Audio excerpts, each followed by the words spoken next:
अस्सलाम वालेकुम नादरीन, मैं हूं आपका होस्ट रहील और आप देख रहे हैं आपका पाकिस्तान टीवी। नादरीन, आज हम आपके साथ शेयर करने जा रहे हैं एक और बिज़नेस आइडिया।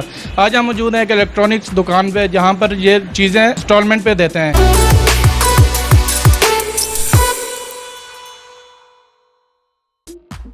अस्सलाम वालेकुम। वालेकुम सलाम। आप मुझे ये बताएं कि ये काम कब से स्टार्ट किया हुआ है आप लोगों ने? ये तो काम जो है ना पीछे 20 साल से चल रहा है, लेकिन मुझे इधर 5 साल हो गया जॉब करते हुए इंस्टॉलमेंट पे। ठीक है।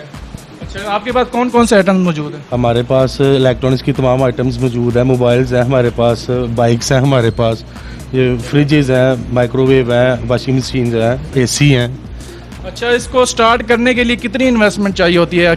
इसको स्टार्ट करने के लिए देखें, एक्चुअली हम तो जो है ना वो जॉब कर रहे हैं, हम तो मुलाजिम बंदे हैं। इसके हमारे जो ऑनर हैं ये उनको बेहतर पता है कितनी इन्वेस्टमेंट है, लेकिन ये है कि इन्वेस्टमेंट ज़ाहिर बात है जितनी भी की जाए उतना ज़्यादा बिजनेस करना है। ये है कि मतलब ये जो प्रोडक्ट्स हैं, एक डीलरशिप ही है, अगर डॉलर्स की है 25-30 लाख रुपया उसकी लगा लें कि डीलरशिप लेने के लिए होता है। बाइक्स वगैरह हैं जो भी है, मतलब होंडा बाइक्स हैं। अब उनके लिए ज़ाहिर बात है किसी ने जाके बाइक परचेज़ करनी है, नया स्टिकर आ गया है, उसके लिए एडवांस पेमेंट्स करनी पड़ती हैं। फिर उसके बाद जो है ना वो हमने परचेज़ करके उसको इंस्टॉलमेंट पे आगे से देना होता है। इंस्टॉलमेंट का क्या तरीकाकार है आपका? इंस्टॉलमेंट का तरीकाकार ये है कि कोई भी प्रोडक्ट है, वो बाइक अगर कोई बंदा लेना चाह रहा है उसमें ये होता है कि अगर बाइक है मतलब 90,000 की है, वो तकरीबन 1,10,000 की, 15,000 की, वो हम विद डॉक्यूमेंट जो है ना इंस्टॉलमेंट पे सेल कर रहे हैं। उसके हम ईयरली उसका जो है ना वो प्लान बना लेते हैं। 12 माह का प्लान बना लेते हैं, 18 माह का प्लान बना देते हैं। उस पर जो भी कस्टमर को सूटेबल हो, जितना वो अफोर्ड कर सकता हो, वो हमसे ले सकता है बाइक। तो आप कितने % मार्जिन रख कर ये आप प्लान बनाते हैं? मार्जिन देखें, ये है कि जितनी भी प्रोडक्ट्स हैं उसके ऊपर जो है ना वो डिफरेंट होता है। बाइक होती है और उसके अलावा ये मोबाइल्स हैं 20%, 25%, 35%, मतलब जिस तरह की वो प्रोडक्ट जितनी कॉस्टली है उस हिसाब से उसका मार्जिन, उसका प्लान बनता है।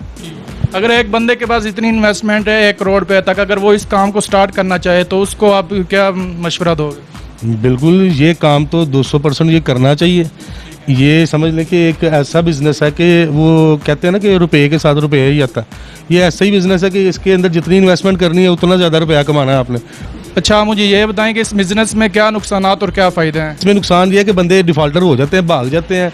बाज़ का बड़े नौसरबाज से बंदे होते हैं जिन्होंने पहले ही प्लान किया होता है कि हमने चीज़ लेके तो पैसे नहीं देने हैं कोई भी। वो फिर समझ ले कि दूसरा तरीका इस्तेमाल करते हैं, कोई लड़ाई झगड़े वाला। या एक आजकल बहुत कस्टमरों ने ये चीज़ जो है ना वो अपनाई हुई है कि जी कोई भी किस्त लेने आया उनके दरवाजे पे, उन्होंने बजाय किस्त देने के 15 पे कॉल कर दिया, जी ये ले जनाब, ये बंदे हमें जो है ना वो हरासा करने आए हुए हैं। हालांकि हम तो अपना हक लेने आए, हम तो उनसे थोड़ी गुजार लेने हैं, जो प्रोडक्ट दी हुई है उनसे पैसे लेने आए हैं उन चीज़ की। ये चीज़ होती है। बाकी ये है कि हमें कोशिश यही करनी चाहिए कि साफ़ सुथरे और अच्छे बंदों को वेरीफाई करके फिर चीज़ देनी चाहिए। तो नाज़रीन, आज हमने आपके साथ शेयर किया एक बहुत ही अच्छा और कमाल का बिज़नेस आइडिया। अगर आप हाई इन्वेस्टमेंट करके कोई बिज़नेस स्टार्ट करना चाहते हैं तो ये बहुत अच्छा बिज़नेस है। इसी के साथ अपने मेज़बान रहील को दीजिए इजाज़त। अल्लाह हाफिज़।